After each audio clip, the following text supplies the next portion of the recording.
अपने लोकन सुन रहल छी एसके म्यूजिक गांव के प्रस्तुति। DJ Jyoti Prakash, DJ Jyoti Prakash, DJ Jyoti Prakash, DJ Jyoti Prakash. हेगे मुगी छेबर खेलकरी, छेबर खेलकरी, छेबर खेलकरी। हेगे मुगी छेबर खेलकरी, अब ते सामान कर लगला तू बिक्री। हेगे मुगी छेबर खेलकरी, अब ते सामान कर लगला तू बिक्री। नया नया ग्राहक खोजे छे मुगी गे, लाज नहीं होई छौ कनियो तोरा, लाज नहीं होई छौ मोगी गे, लाज नहीं होई छौ कनियो तोरा, लाज नहीं होई छौ। हेगे मुगी छेबर खेलकरी, अब ते सामान कर लगला तू बिक्री।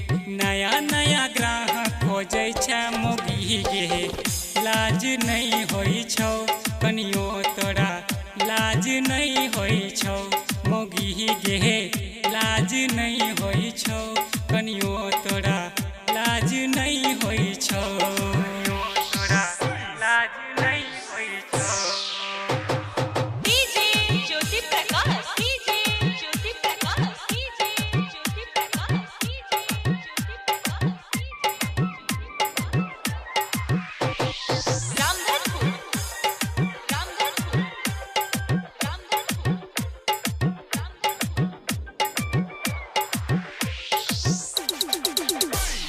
बैठल दुकान तू एना सजाई के, तीने खरीफ तीन सामान रख के,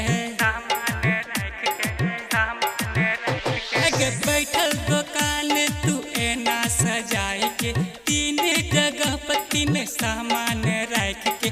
ऊपर 50 बीच 100 के रखने है छे, नीचे मोगी है 200 के रखने है छे, सब के 300 कहै छे मोगी गे, लाज नहीं होई छौ कनियो तोरा, लाज नहीं होई छौ मोगी गे, लाज नहीं होई छौ कनियो तोरा, लाज नहीं होई छौ कनियो तोरा, लाज नहीं होई छौ कनियो तोरा, लाज नहीं होई छौ। DJ Jyoti Prakash, DJ Jyoti Prakash, DJ Jyoti Prakash, DJ Jyoti Prakash.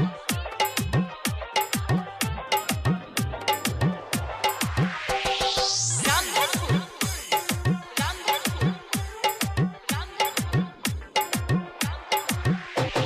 सामान करे छे तू होम डिलीवरी, एक सामान के दाम लै छी बेसी। एक सामान करे छे तू होम डिलीवरी, एक सामान के दाम लै छी बेसी।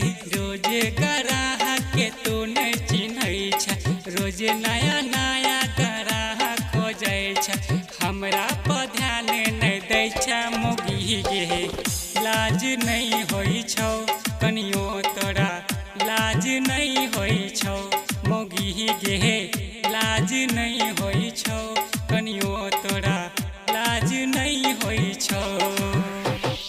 हेगे मुगी छेबर खेलकरी, अब ते सामान कर लगला तू बिक्री।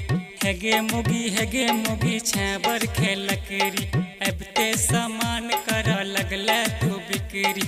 नया नया ग्राहक खोजे छे मोगी गे, लाज नहीं होई छौ कनियो तोरा, लाज नहीं होई छौ मोगी गे, लाज नहीं होई छौ कनियो तोरा, लाज नहीं होई छौ।